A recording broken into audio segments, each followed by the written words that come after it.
The Panama Papers. Documents leaked from a Panamanian law firm reveal a side to the global financial system in which the world's elite routinely hide money to remain anonymous or to avoid paying taxes. While some argue there's nothing illegal about the practice, others say the lack of transparency and controls in many tax haven countries comes with a heavy price tag, especially in countries where development money is needed the most. VOA's Mil Arcega reports. New research shows secret tax haven accounts siphon more than $1 trillion from the global financial system.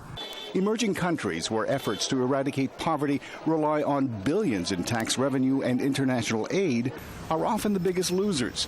Tom Cardamone is a managing director for Global Financial Integrity, a group that tracks the illicit flow of cash around the globe. This is far more than all the foreign aid and all the foreign investment that goes into those countries every year. So it's a critically important problem. India lists 82 countries considered to be tax havens, from Switzerland to Panama and many Caribbean countries. They're attractive because they offer offshore accounts to foreign individuals for little or no tax liability and anonymously. Best of all, it's perfectly legal. Once you hide who actually owns a company or controls a bank account, that's when real problems can happen. Tax haven accounts can also provide cover to traffickers and terrorists or to hide nefarious schemes. One company uncovered by the ICIJ was a shell corporation, a legal business entity created to conduct anonymous business deals.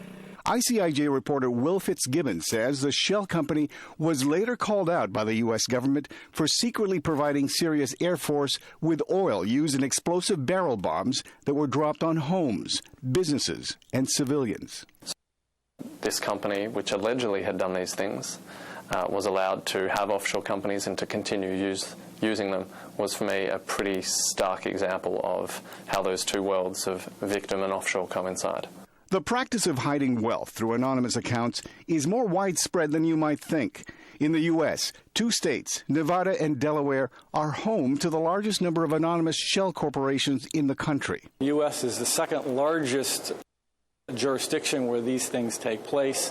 1 million or so more companies, private, secret companies, are established in the U.S. every year. It's a critical problem, not just in developing countries, but in the U.S. as well. Cardamone says opening anonymous offshore accounts requires only a basic knowledge of business, an internet connection, and a small fee.